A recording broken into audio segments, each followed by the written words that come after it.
Olá, gente, boa noite. Bem-vindos, né, a mais uma fase aí do nosso congresso. Bom, eu sou o Renan, tá? E eu vou ser aqui o apresentador aqui dessa mesa, particularmente assim que eu acho maravilhosa, né? Tá aqui com uma honra muito grande estar aqui com vocês, tá? Então eu vou começar em ordem alfabética, tá? Para apresentar um pouquinho e aí eu passo a palavra para vocês, tá bom? Só lembrando que nós teremos sorteio ao final, um sorteio de livro no final dessa mesa, tá? Então fiquem atentos à palavra-chave também, que vai ser necessária aí para da ficha da lista de presença, tá? Então vamos lá. A nossa mesa aqui, né, a gente está aqui para discutir um pouquinho aí a importância da divulgação científica na formação escolar para uma cidadania participativa, tá? E, bom, e com a gente nessa mesa está a equipe editorial aqui da Balbúrdia, que eu tenho o maior orgulho de falar que eu estou participando agora também, né?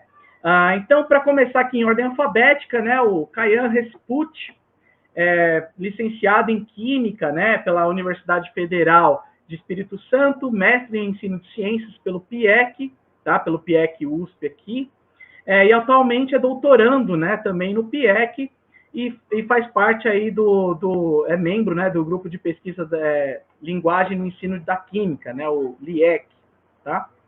Seguindo, nós temos também a Luciene Fernanda da Silva, boa noite, licenciada em Física, né, pela Unesp, doutora e mestra também em Ensino de Física pelo PIEC e professora de Física no IFRJ, né, no campus Nilópolis.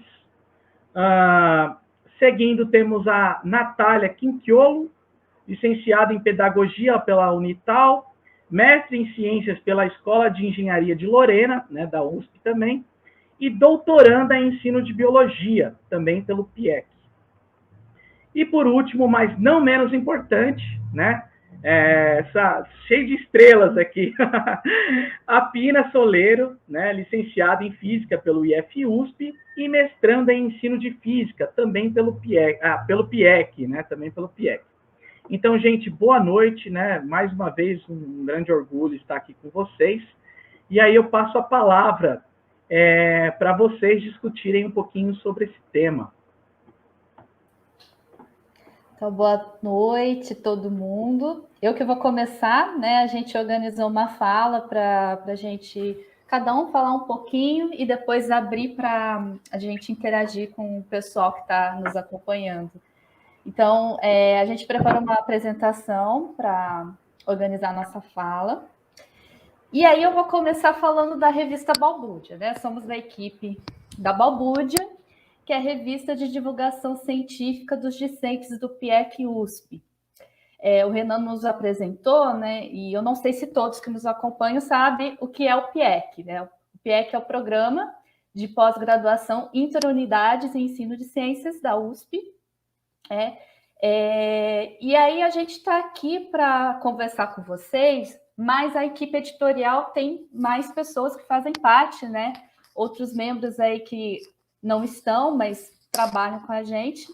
É o Anderson, o Guilherme, a Natália Fameton, o Renan que está aí, né, nos apresentando, a Sofia, o Walter e o Igor também. Então, no momento, né, são todos aí que fazem parte dessa equipe. E o que a gente faz? Eu vou contar um pouquinho sobre nós.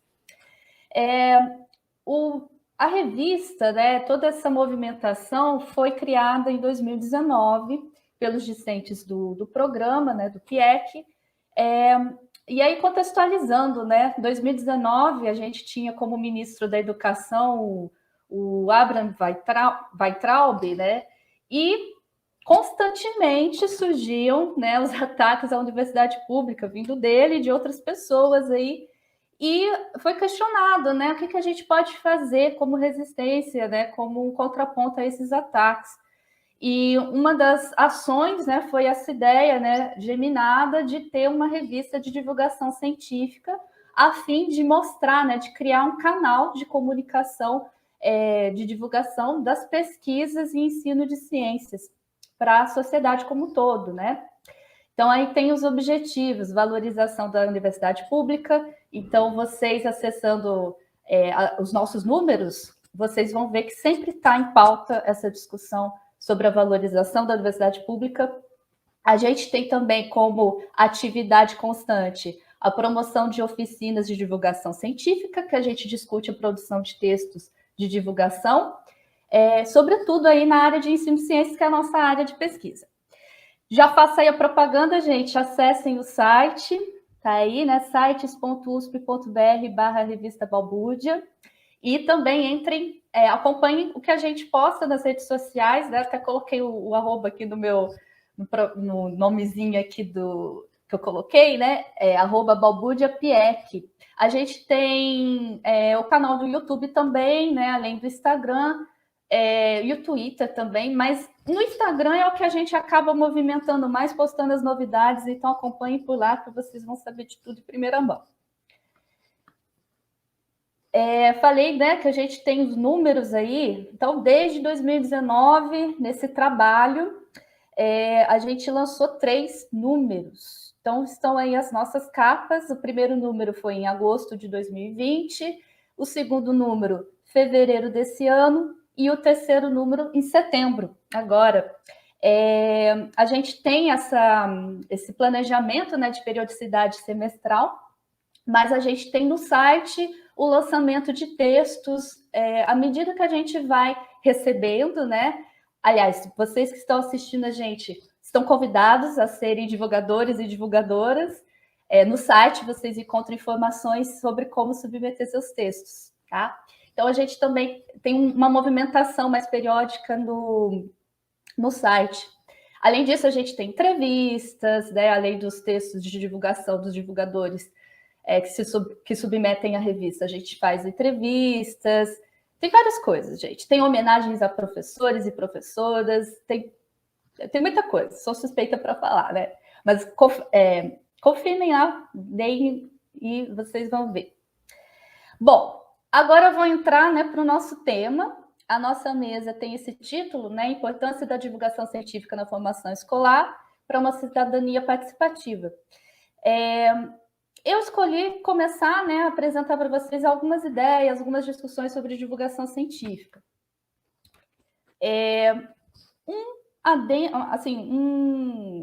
Uma coisa importante que eu acho importante colocar agora no início.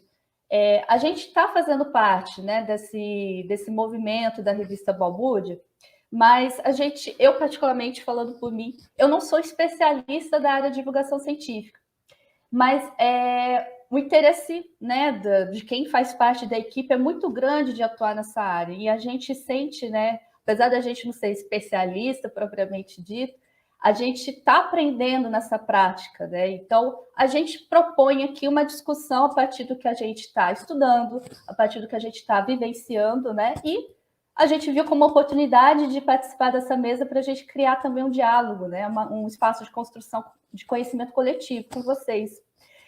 Mas, enfim, eu trouxe aqui alguns tópicos só para dar uma pincelada, né, para a gente pensar. Divulgação científica. Eu me baseei nessas 2 referências, me preocupei de colocar aí para vocês terem, né, uma base de onde eu estou me fundamentando, né, para discutir isso. Então, primeiro tópico, né, a importância da divulgação científica. Esse tópico eu já daria uma palestra à parte, né, tem muita coisa que a gente pode falar, e eu queria trazer, assim, que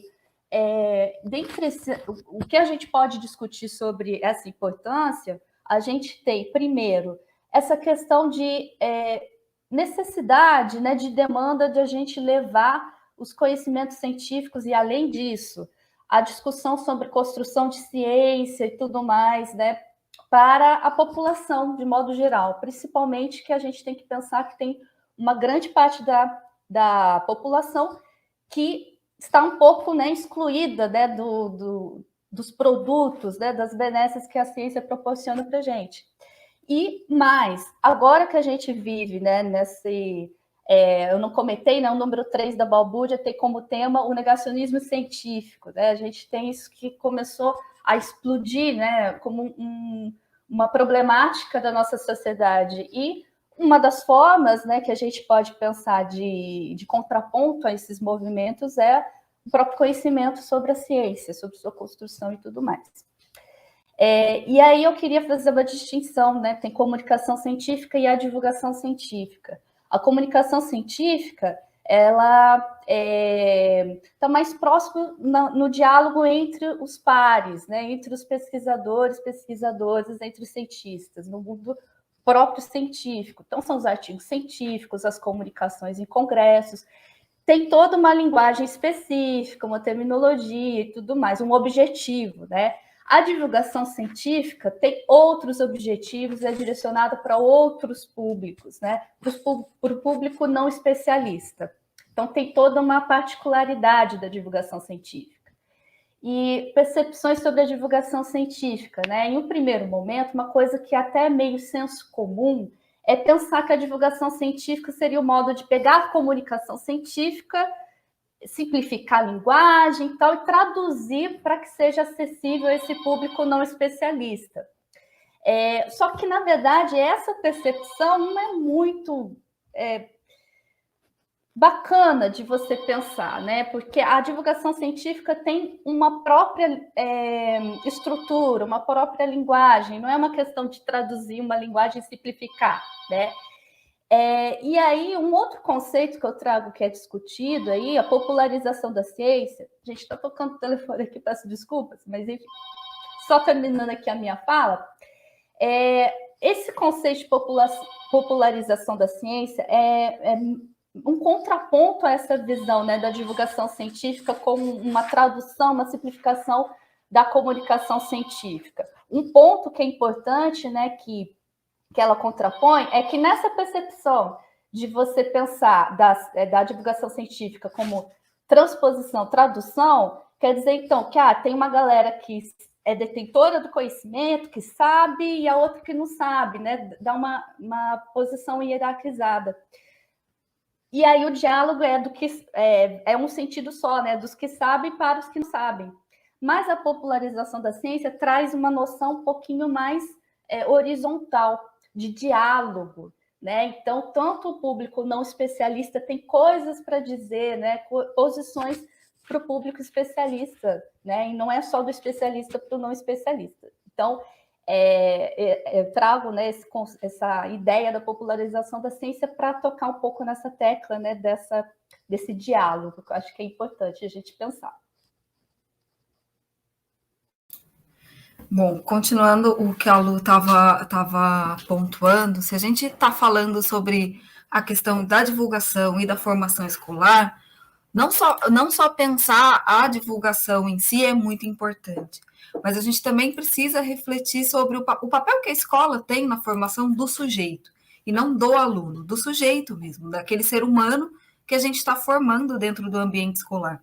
Então, quando a gente pensa em divulgação, em popularização, em trazer esse conhecimento para a sociedade, essa aproximação, a gente não pode esquecer que a escola ela tem um papel muito importante nisso tudo. Não dá para separar completamente, como se ela fosse uma entidade que existisse dissociada da realidade. Se eu quero aproximar a ciência da sociedade, eu também tenho que fazer isso dentro da escola. E para isso a gente tem que pensar qual é o papel dessa escola, né? A escola está aqui para quê? Ela é um lugar de transmissão de conhecimento? Ela é um lugar onde só se pensa no conhecimento? Ou ela é um momento, um lugar, um local onde ocorre, onde a gente privilegia a socialização?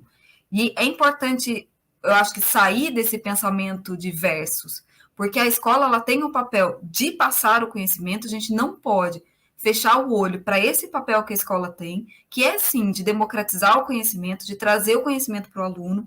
Ela tem o papel teórico dela, mas ela tem um papel que está além disso, que está muito fora só do conhecimento. Não é só isso. A gente tem que ensinar algumas questões teóricas para o aluno, porque faz parte da concepção da escola, que é democratizar esse conhecimento, esse acesso ao conhecimento, mas também é socializar. Hoje a gente tem diversas perspectivas que mostram que a escola tem um papel fundamental na socialização. As documentações que a gente tem, inclusive o próprio Paulo Freire já trazia, não é tão recente assim, essa questão e essa necessidade da escola ser um lugar de conscientização do aluno.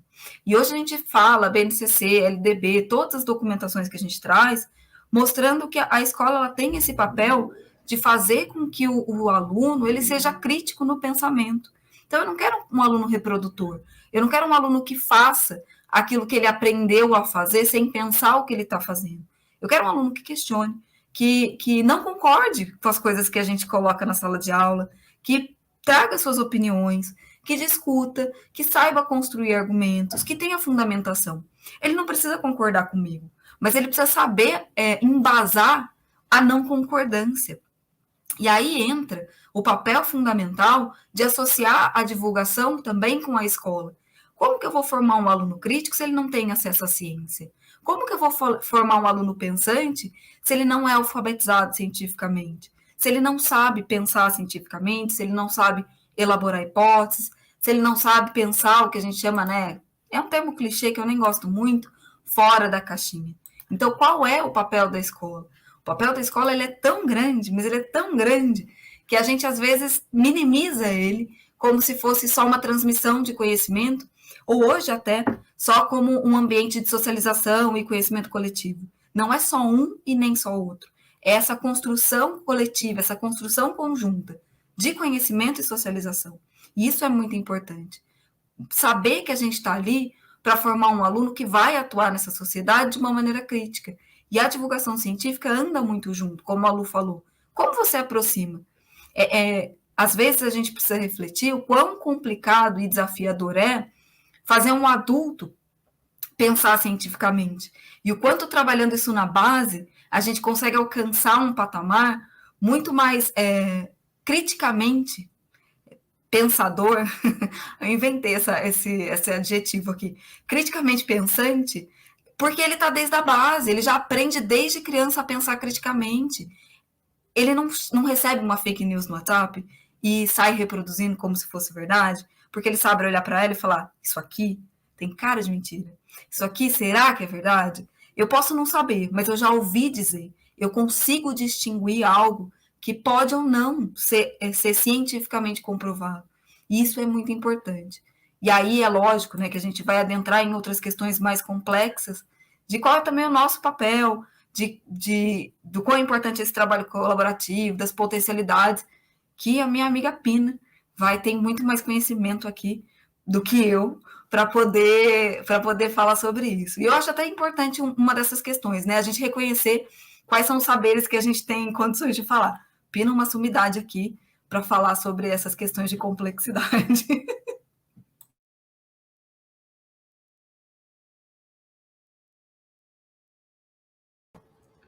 Eu só vou pegar primeiro o gancho, boa noite, pessoal, sobre a questão do trabalho colaborativo e essa relação entre ciência, cientista e comunidade científica, né?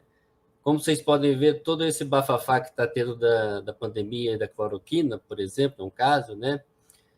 O que dá para perceber é que a gente dificilmente dá para confiar em um cientista, né? Porque tem cientistas com posições completamente contraditórias, né?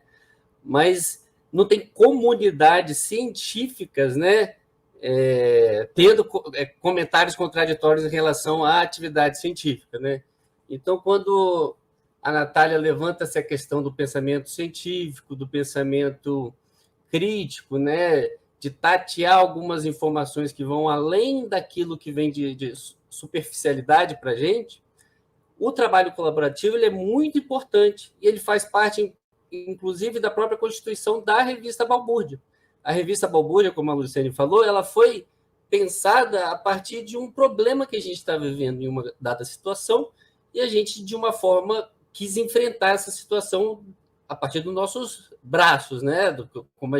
O que a gente podia fazer.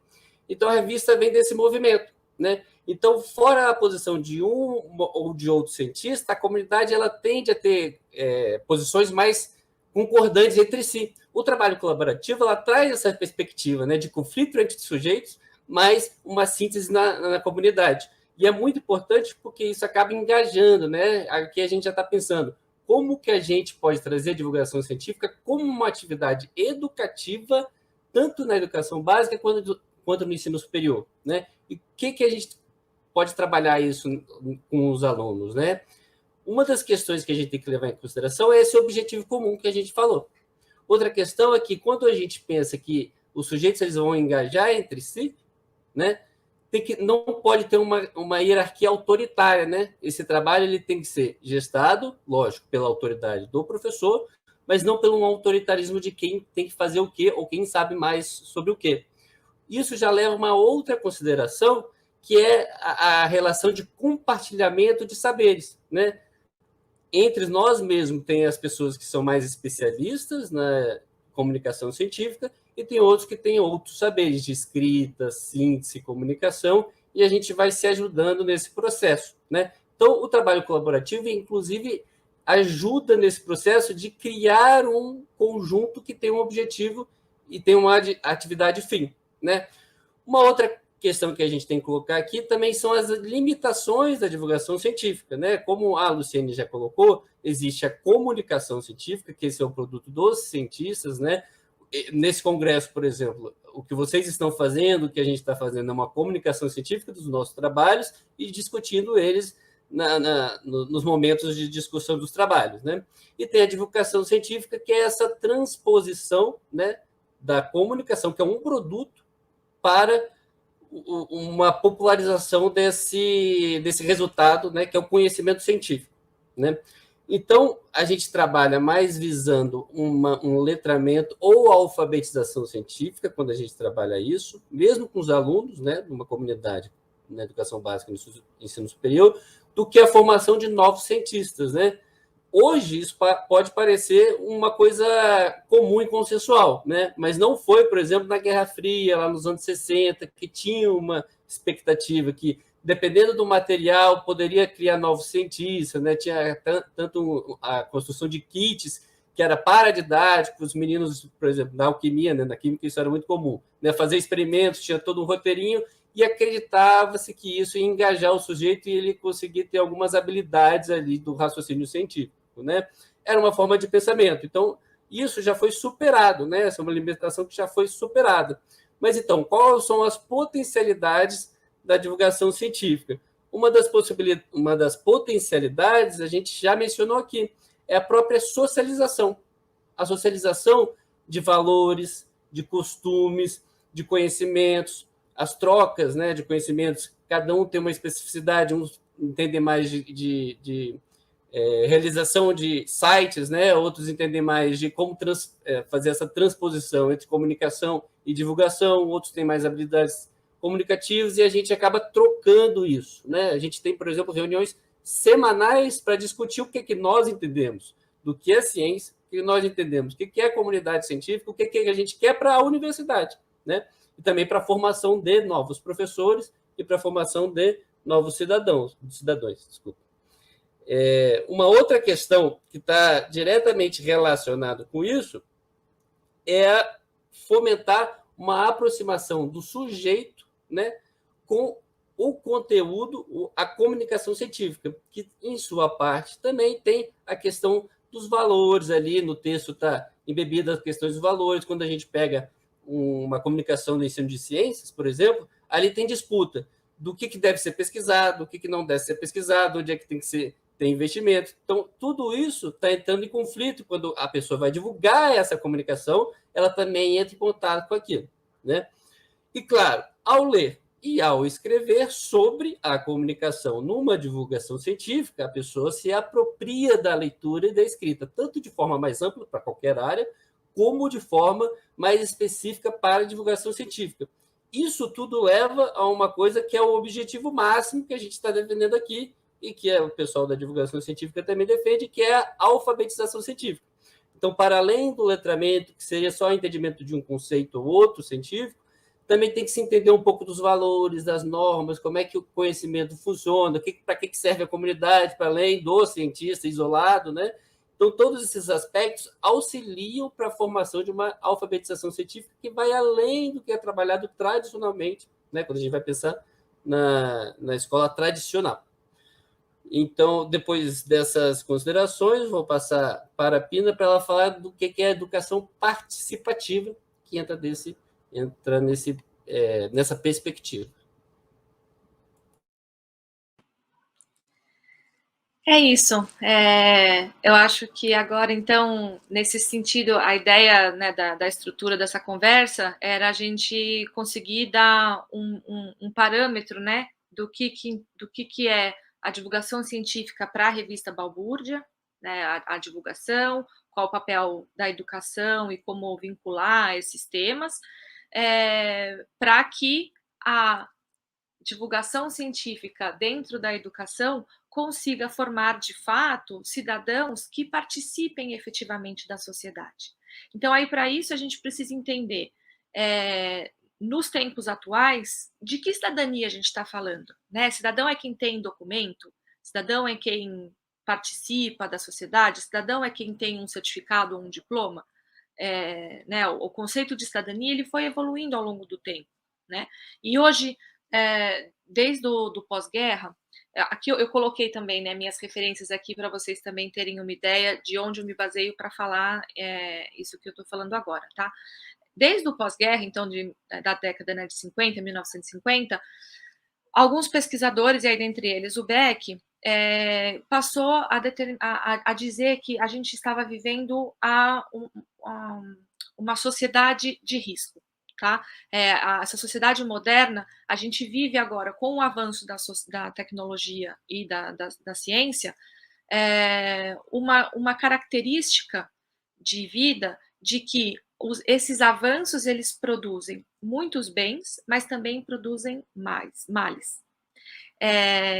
E todo esse avanço científico, ele traz mudanças para a nossa vida, né? Então, hoje a gente tem necessidades de coisas que antes não existia, né? Então, temos as redes sociais, temos celular o tempo todo com a gente, computadores, estamos fazendo essa conversa agora, né? Cada um de um canto, né?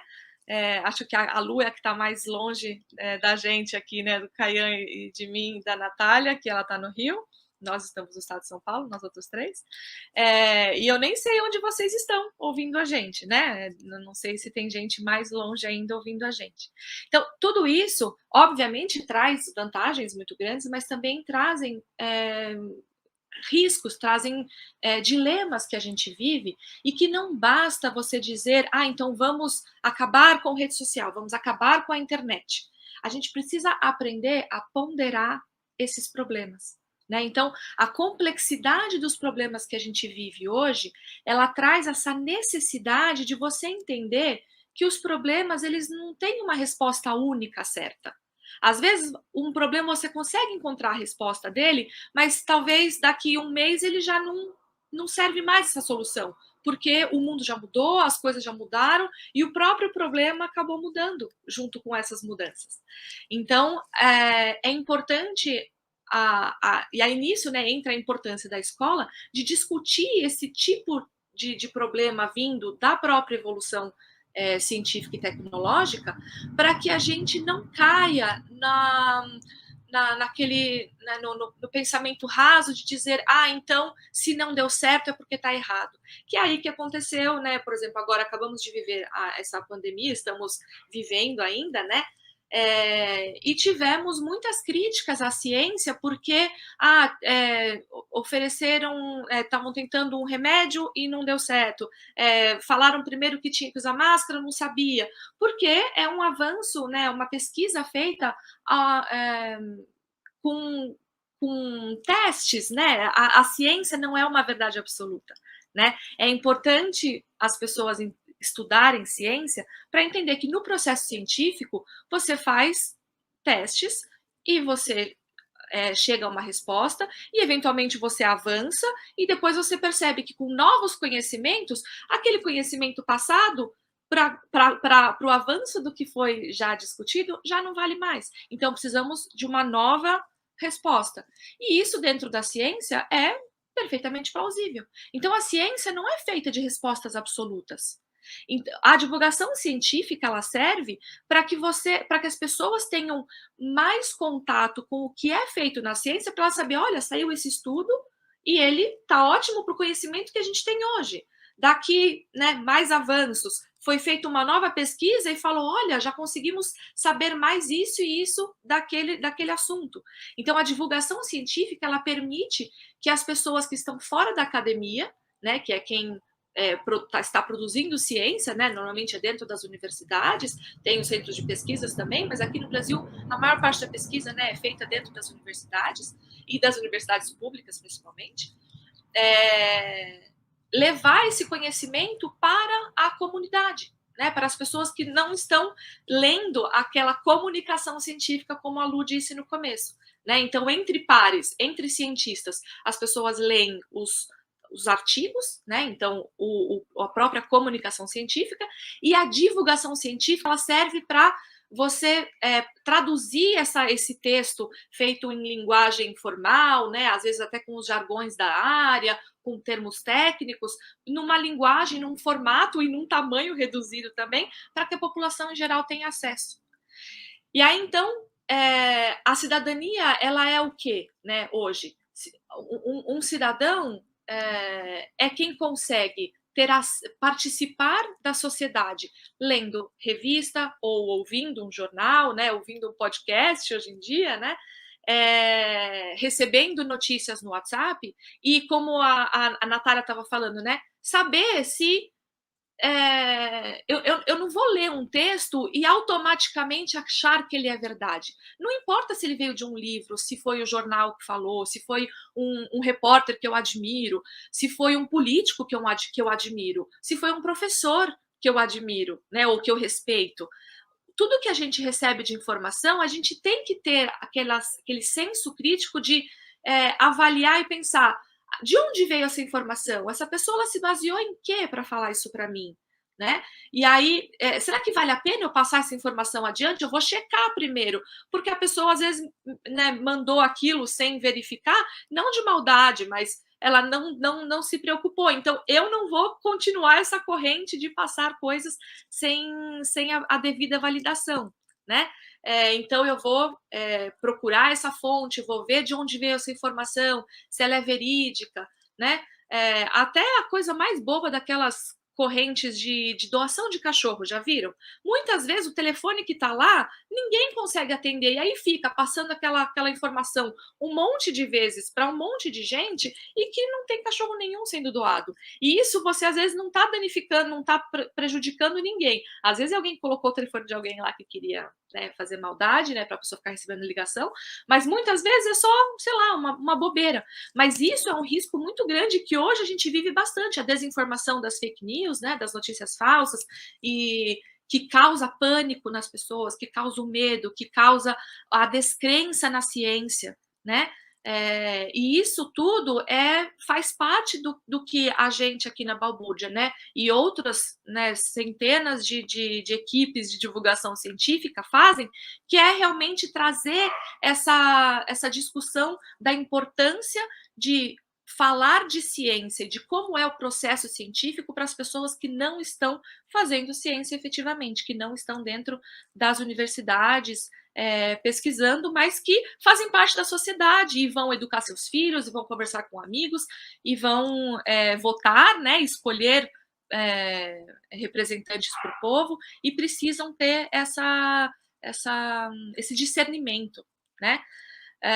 Então, a educação, e aí o grande ponto, né, de falar de educação científica é que justamente por conta desses grandes problemas que a gente vive hoje, né, causados também, né, pelo avanço tecnológico, então pensar, né, crise hídrica, poluição, uma série de problemas que a gente vive hoje, que a gente, né, é nomeado pelo Beck, né, como risco manufaturado, né, então que são produtos desse avanço tecnológico, e ensinar ciências, né, e falar sobre como é feito a produção científica nas escolas, ela diz então que nem tudo que é feito em ciências, né, traz só benefícios, e não é porque traz malefícios que você tem que falar, então vamos acabar com ele, vamos romper com a ciência, né? É importante as pessoas, e aí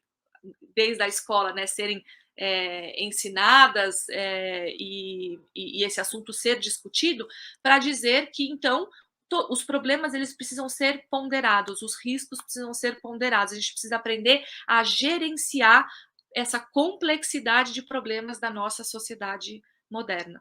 E aí, com isso, a divulgação científica, a divulgação do que é feito de ciência, ela vai ser, de fato, uma ferramenta de emancipação, né? Ela vai ser uma ferramenta para que as pessoas, né, todo cidadão que passou pela escola e aprendeu aquilo,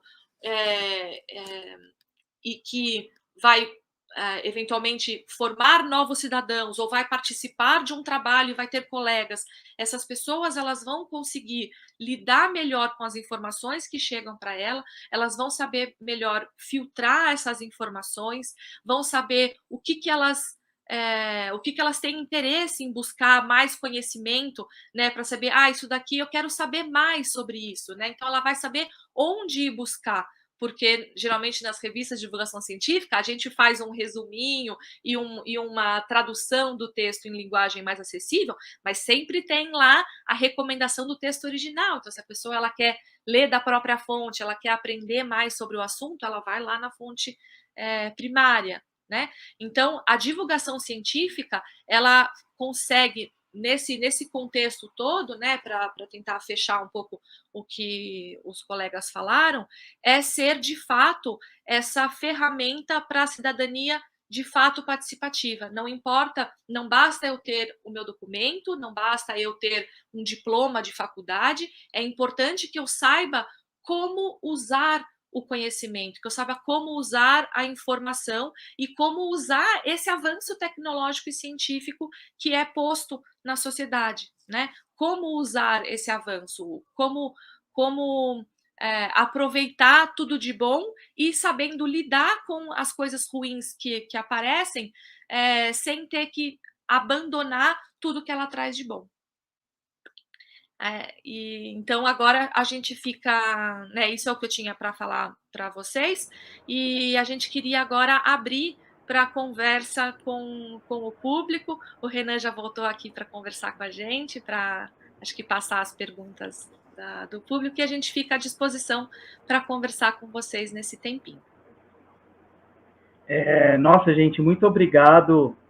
Eu acho que toda a fala foi muito boa, né, para elucidar assim várias questões, assim, até da gente poder falar também de divulgação científica, né, porque divulgação científica, tá, mas o que é, né, quais são as questões aí, as nuances, né, que estão por dentro desse conceito, né? Mas já emendando aqui, já fizeram uma pergunta aqui agora, né, que é do Renan Dornelles, e ele diz assim: como atualizar os alunos do ensino médio sobre os avanços científicos, tendo em vista que a velocidade em que a ciência evolui é maior que a velocidade da transposição didática? Uma boa pergunta.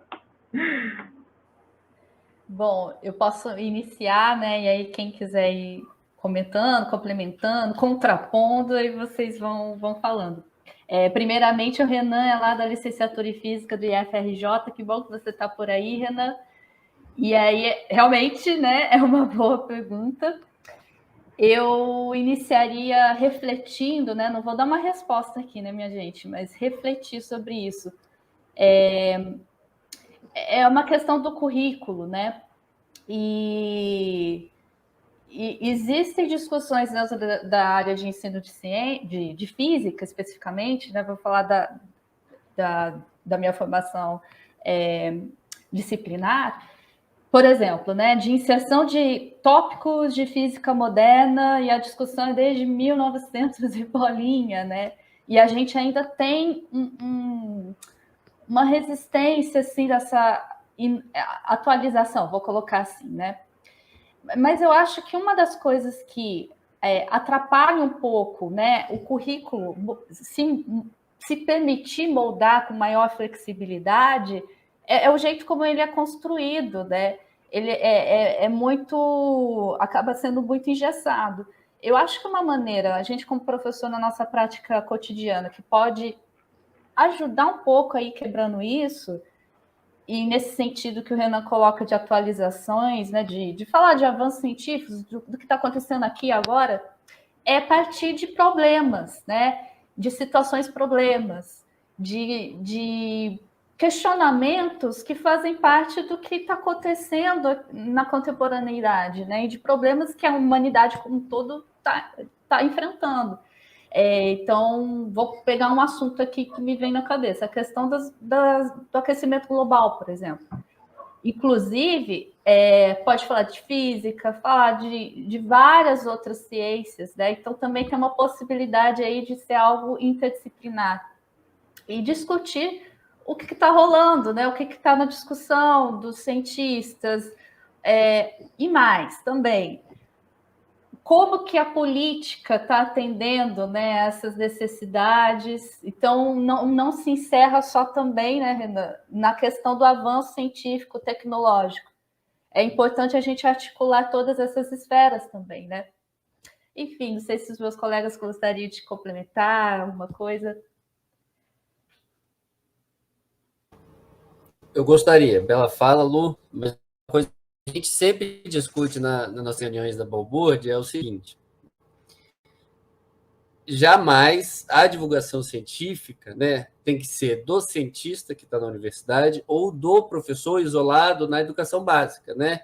Isso é um empreendimento coletivo, né? A própria revista que a gente faz parte é esse empreendimento coletivo. Claro que cada um poderia abrir um canal de divulgação científica e divulgar ali, entre aspas, sozinho, né, o que a gente entenderia sobre a divulgação científica.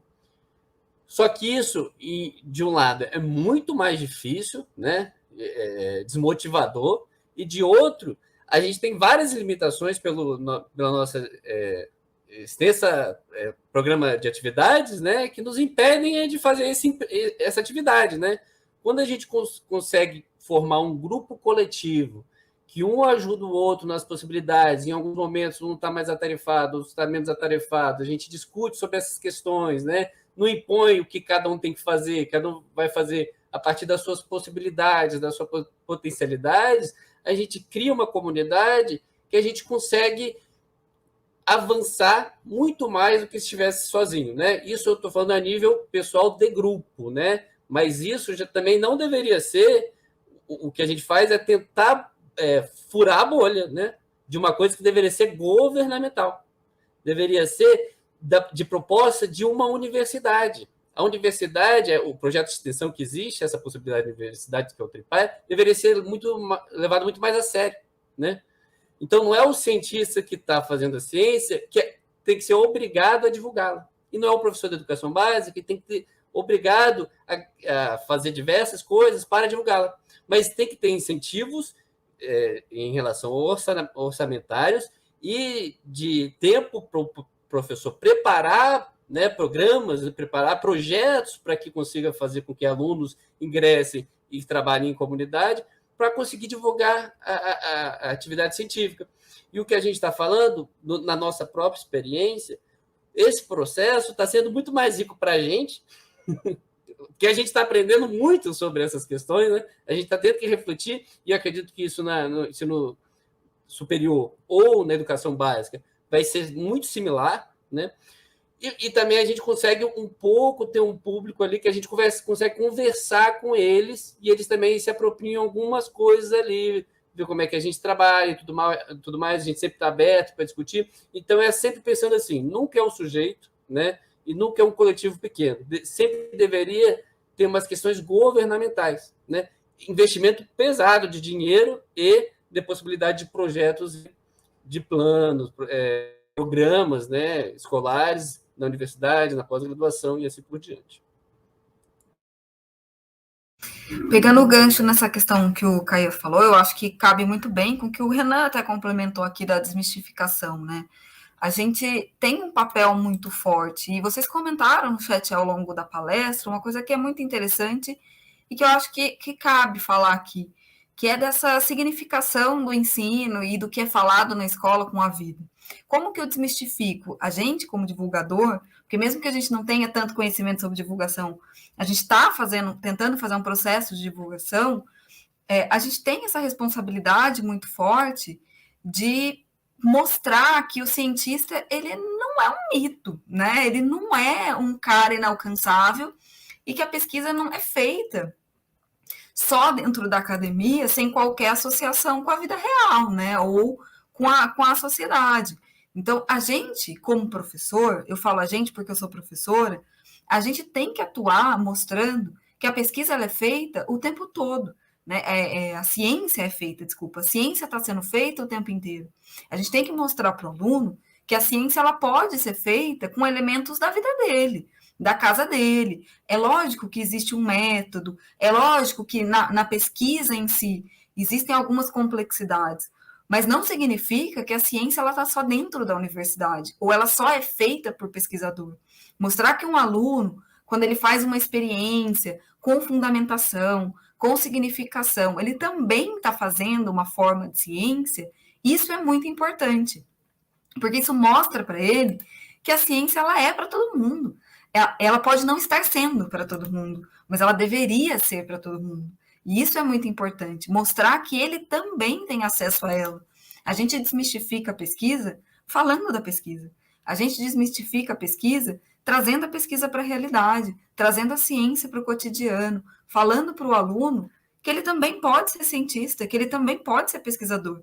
Não é porque a gente está numa universidade pública e que algumas pessoas costumam colocar num patamar, né, muito aquém das outras pessoas, que só a gente faz pesquisa. Nós também fazemos pesquisa, mas o professor da sala de aula, ele também faz ciência. Ele também é base para pesquisa.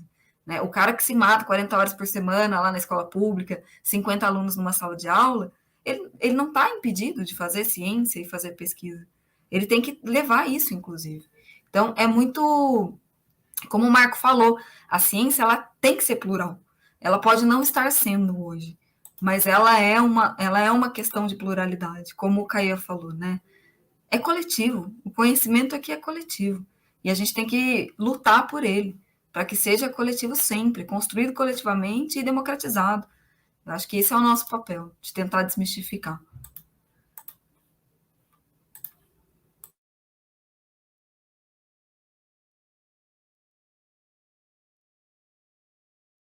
Não sei se tem outra pergunta aqui, porque eu me empolguei na resposta. Eu não sei, Renan, não sei se você está lendo a pergunta, mas você está mudo.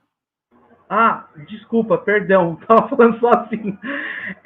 Não, tá aparecendo aqui a outra pergunta, né? Aí eu vou ler aqui. Acreditam que será o desafio promover a iniciação científica na educação básica, em vista, né, de estarem retornando e se reambientando às aulas presenciais? Eu acho que eu vou responder essa um pouco no gancho do que eu falei, que eu acho que sim, né, vai ser um desafio, e eu acho que entra na história, né, da gente precisar aprender a gerenciar os problemas que aparecem, né, os problemas reais que aparecem na nossa vida, né. A educação remota, né, a educação durante esse tempo de pandemia, né, que inclusive tivemos brigas em relação ao nome, né, de como devemos chamá-la, né, porque antes já existia a educação à distância, né, o EAD, e o que foi feito agora durante a pandemia não é efetivamente o EAD, né, porque existe todo um estudo feito sobre como deve ser o preparo, né, das aulas, como devem ser a interação entre professores e alunos, com os tutores, enfim. E agora a gente teve, né, um ensino emergencial todo passado para o modelo virtual, né, porque a gente não podia se encontrar presencialmente. E sim, acho que, na verdade, não só na iniciação científica, na verdade eu fiquei um pouco em dúvida com a pergunta, porque falou iniciação científica na educação básica, né, e acho que não sei se seria na educação básica, iniciação científica ou estudo, né, de ciências porque na educação básica quase não tem mesmo, né, educação científica, a iniciação científica geralmente começa na graduação, né, como um começo de pesquisa, né, de vida de pesquisa, mas eu acho que de toda forma, a volta para a escola, ela precisa ser discutida dentro da escola, com os alunos, os gestores escolares precisam discutir, saber que os alunos vão ter dificuldades, né? Um dos problemas atuais muito graves e que é preciso ser enfrentado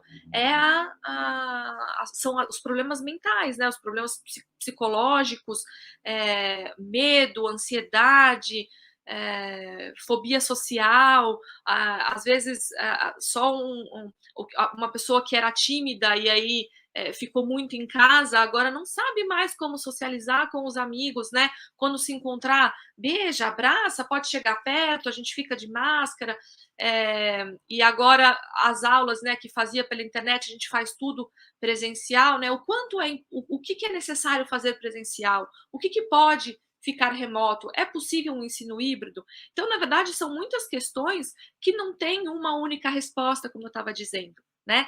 Talvez cada escola vai precisar achar um caminho, um professor de uma turma vai precisar entender quais são as possibilidades e as dificuldades daquela turma para encontrar um caminho de retomada com essa turma, né? Dependendo do nível social, do lugar onde a escola está, quais são as possibilidades. A gente também precisa considerar que muitas crianças ficaram órfãs durante a pandemia, né? Como isso vai ser trabalhado durante nessa retomada escolar. Então, certamente, a retomada escolar ela vai trazer uma série de problemas e que, se a gente conseguir colocar como professores na nossa didática, na nossa prática profissional, colocar essa discussão de como é importante discutir a produção científica para que a gente entenda que é um processo, né, que a ciência não traz respostas prontas, mas que ela deve nos ensinar a pensar, a discutir, a questionar, a gente consegue entender que cada problema ele vai precisar ser questionado, colocado em discussão, para que a gente consiga chegar às melhores respostas para cada público, né, para cada local ou para cada tempo. Talvez para os próximos 6 meses a gente encontre uma solução de readaptação e depois nos outros 6 meses a gente já consiga evoluir, talvez em vez de 3 meses e 3 meses. Enfim, eu acho que a gente precisa aprender a gerenciar esses problemas de uma forma aberta, né? A gente precisa colocar a discussão em pauta.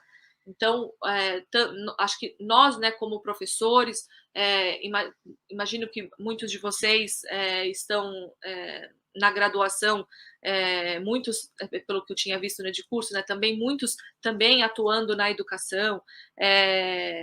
A gente precisa discutir esses problemas atuais como, de fato, um problema que agora foi a pandemia, mas a gente recentemente começou a discutir a questão do aquecimento global e perdura, né? Temos a agenda, né, de 2030, que é discutir se a gente vai ter água, se a gente tem como continuar plantando, se a gente tem como continuar produzindo carne.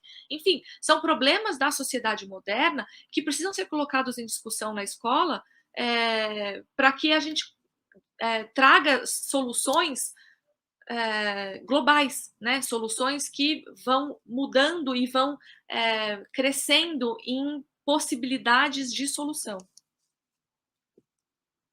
E é importante lembrar que, assim, a iniciação científica, esse processo de iniciar cientificamente os alunos não parou online, foi um grande desafio promover isso online, e a gente meio que brinca que ter conseguido fazer isso nesse contexto tão insano faz com que a gente meio que já se prepare de outra maneira para retornar, porque a dificuldade foi sair de um ensino presencial para um ensino remoto sem nenhuma estrutura e tentando fazer com que esse aluno aprenda cientificamente, essa alfabetização científica. Então, agora retornar tem todo o contexto social, mas o contexto pedagógico ele foi um transtorno muito grande lá atrás. Não que não vá ser agora, né? Porque a gente tem o contexto social, de saúde, muitas questões acontecendo. mas já foi muito impactante para todo mundo. Então, aquele ditado, né? Gato escaldado tem medo de água fria, a gente meio que já está um pouco se preparando para o que vai vir. Eu acho que agora a gente já tem um pouco de know-how para poder atuar. Não de maneira correta, porque não tem certo e errado, mas tentando, né? Com novas possibilidades.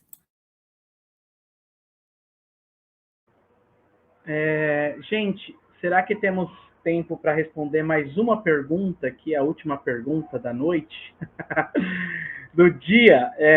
Bom, o Leonardo perguntou aqui, né? Vocês acham importante ensinar astronomia no ensino fundamental e ou médio?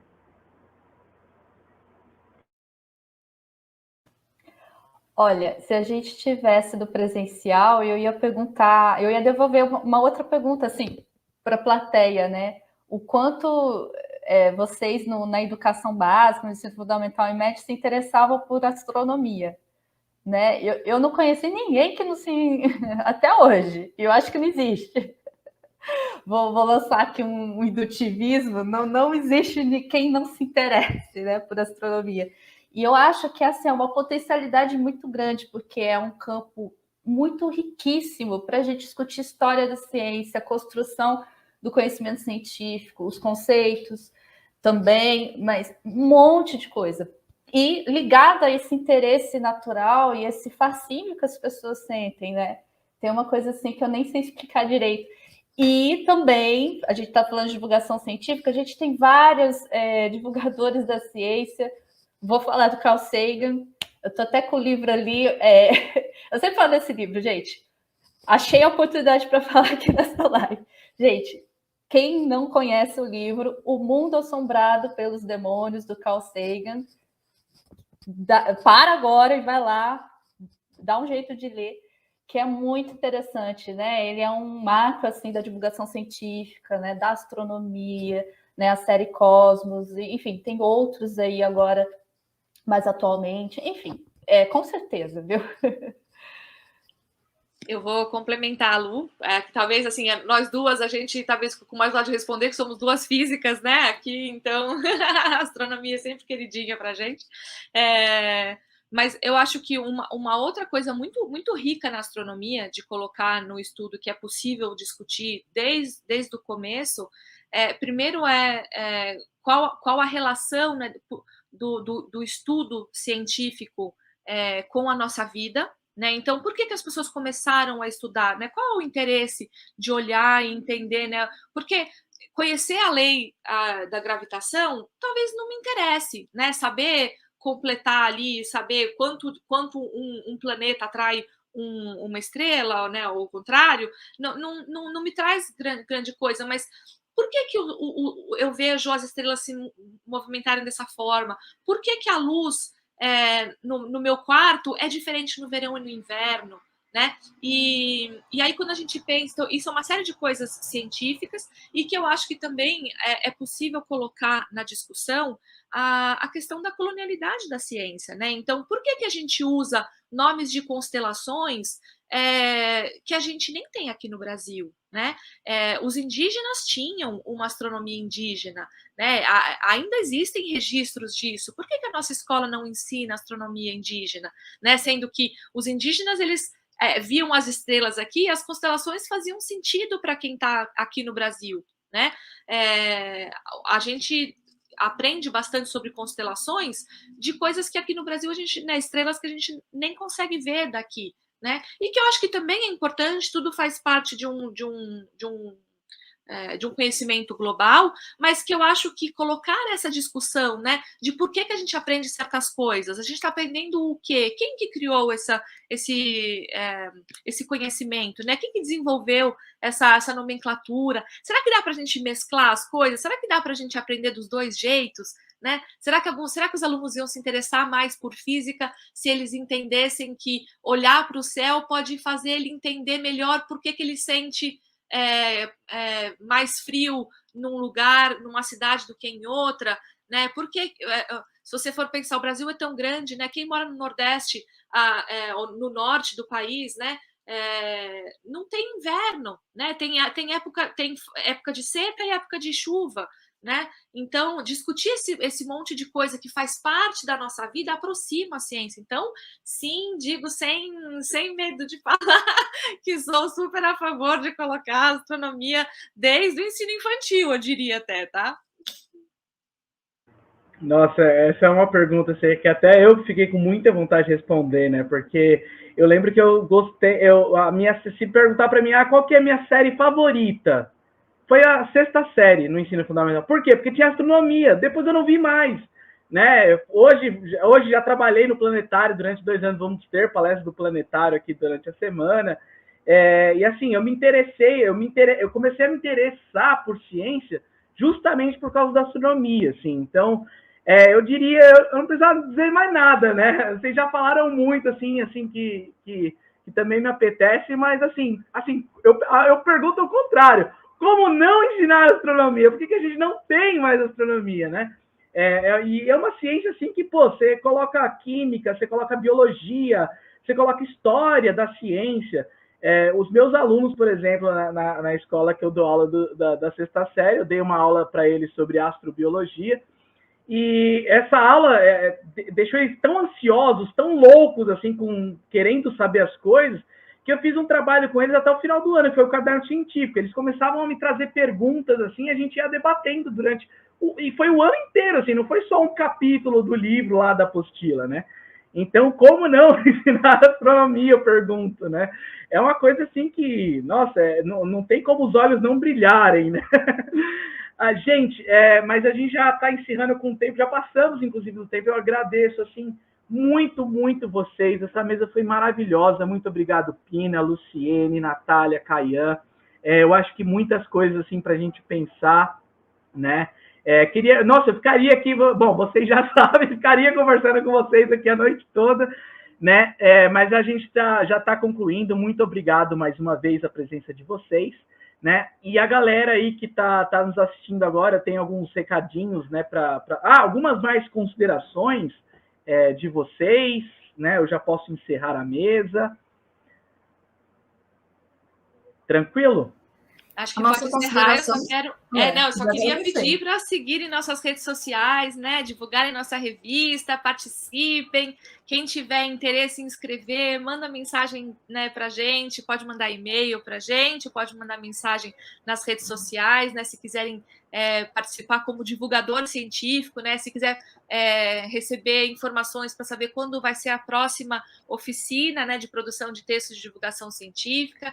Enfim, vamos deixar o canal aberto de comunicação com vocês, leiam nossas revistas, divulguem nosso trabalho nas redes sociais, para os amigos, para alunos, se vocês tiverem, enfim, e vamos balbuciar juntos, né?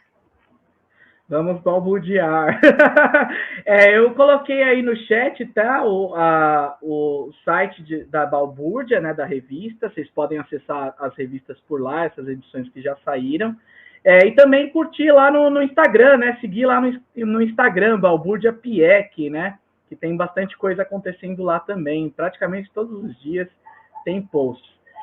Gente, muito obrigado mais uma vez pela presença de vocês. E para quem está nos assistindo, né? Não se esqueçam aí de assinarem a lista de presença, a palavra-chave está aí na transmissão, tá? Olhem lá também o nosso site lá dos kits, né? Que a gente está vendendo alguns kits do Congresso, que está muito lindo, muito maravilhoso. Inclusive, estou esperando aqui a revista Balbúrdia com a camiseta, né? E, gente, não saiam também, porque o Fernando, né? Fernando, por favor, apareça para fazer temos sorteio agora, né?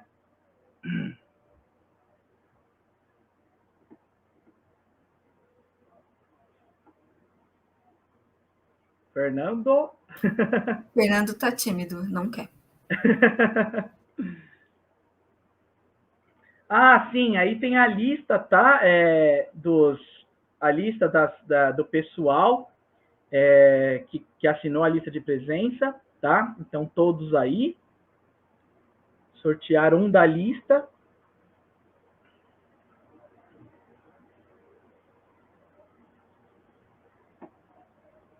Inclusive, deixa eu pegar até o nome aqui Lara Noves Lemos Machado Pereira Cardoso. Parabéns, você acabou de ganhar um livro. Deixa eu só pegar o nome do livro aqui, só um minuto, gente. Deixa eu pegar aqui. Só um minutinho que eu anotei, mas aqui, achei. Ciência em Dia, tá? Ciência em Dia, Jornadas de Divulgação Científica. Parabéns, Lara. A equipe, tá, da comissão vai entrar em contato com você, tá? Para a gente ver, para você receber o livro, tá certo? Então, parabéns. Mais uma vez, Balbúrdia, muito obrigado. Vamos balbuciar muito ainda. Espero. E é isso, gente. Muito obrigado mais uma vez.